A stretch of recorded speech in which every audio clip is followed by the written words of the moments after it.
masarap na ulam. Marami ang natakam sa minumukbang ng vlogger na ito. Aba, ang ulam niya kasi, ang paborito nating adobo. Parang karning baka lang na galing sa New Zealand. Pero mabilis na bumaliktad ang sikmura ng ilan sa kanyang followers nang nalaman nila na ang kanyang inadobo hindi pala karne ng baboy o manok, kundi karne ng pagong. Luto na pala ang ating adobong ginataang pagong, mga lodi. Ligtas at legal bang kainin yan? Hindi na kami nag-usad pagong pa at agad na hinanap ang vlogger sa video. At dito napadpad ang aming team sa Silay City sa Negros Occidental. Siya, si Alan, ang kalimitan niya raw i-content seafood na sagana sa Negros. Ay! Laki, ano na? Pero ang pinaka-pinag-usapan daw na video ng kanyang followers, ang pagluto niya ng adobong pagong. Di ko naman sukat akalain na magbabiral talaga yon. Bago to sa pananaw ng iba, merong iba na nandidiri. Pero bago nyo raw siya gisahin, gusto lang niyang linawin na ang pagluto niya ng pagong, legal daw. Itong klase ng pagong na to, ito yung mga invasive na pagong. Ito kasi yung nananalakay, naninira ng mga farm.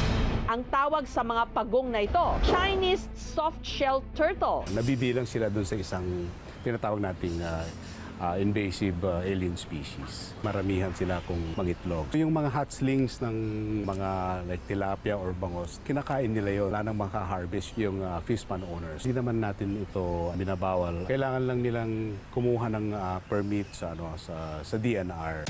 Dahil sa napakahaba at malaahas nitong leeg, kilala rin ito sa tawag na turtle snake. Yung ulo niya is para siyang ahas, tapos malambot yung shell niya. Ang kulay niya is black gray.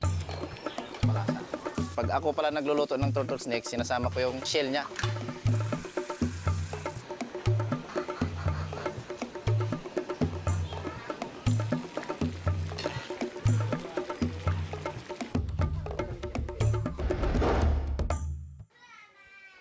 Masarap pa sa adobo sa baboy. Kaya malambot, nga masarap nguyain, tsaka malasa. Allergic ako sa mga malalansa na pagkain. Pero nung kumain ako ng Chinese turtle is wala namang skin reaction.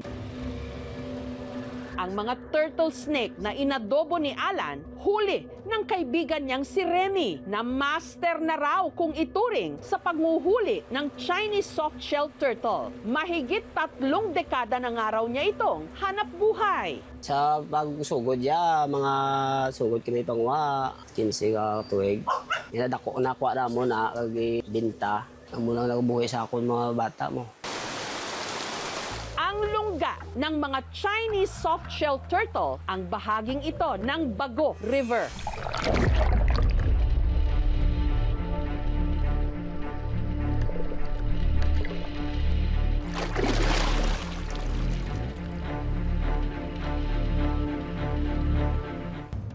Si Remy, doble ingat sa paglapit sa mga ito. Napakasakit daw kasi ng mga itong mangagat. Para mahuli ito, kanya itong tinana. Ito lang na nahuli natin. Kada pagong, tinatayang nasa 2 to 3 kilos ang bigat na ibibenta niya 300 pesos kada kilo. Amon mga kilala mo ni, bakal sa amon. Pero dahil 5 lang ang nahuli niya ng umagang yon, uulamin na lang daw nila ang kanyang specialty, menudong pagong. Olimpiyuan ko ganay ganay. Kuwaon tang iyang mga dangog-dangog.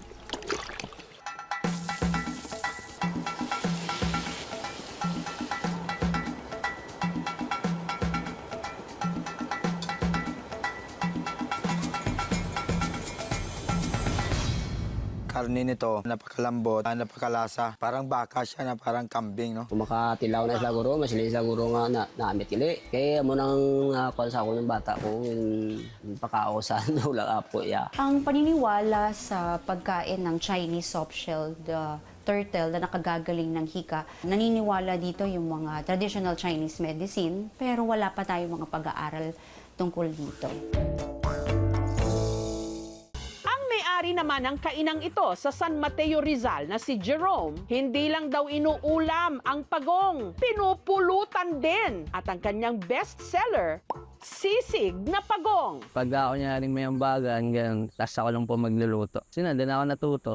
Ang pagong na iniluluto ni Jerome, inaangkat pa raw niya sa Bulacan, 150 pesos kada kilo. Minsan huli lang din nila huli. Minsan culture, ganun po. Kasi lagarap na po kasi madami, kaya kung saan lang nila nakukuha. Ang magagawa ko dito siguro, mga 10 hanggang 15 served na sisig na pagong. Ngayon po, babaras ko po siya para malinis yung mga dumi-dumi. Galing po siya sa wild, kaya madumi ito sigurado. Sunod na pinakuluan sa loob ng 20 minuto na may asin at mga pampalasa.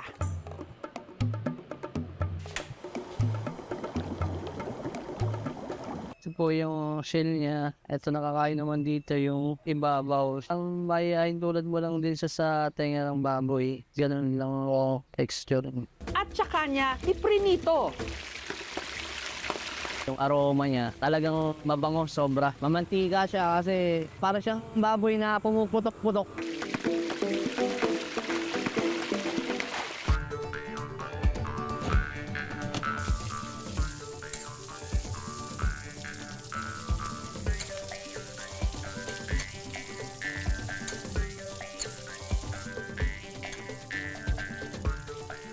Kada serving ng sisig na pagong, 170 pesos.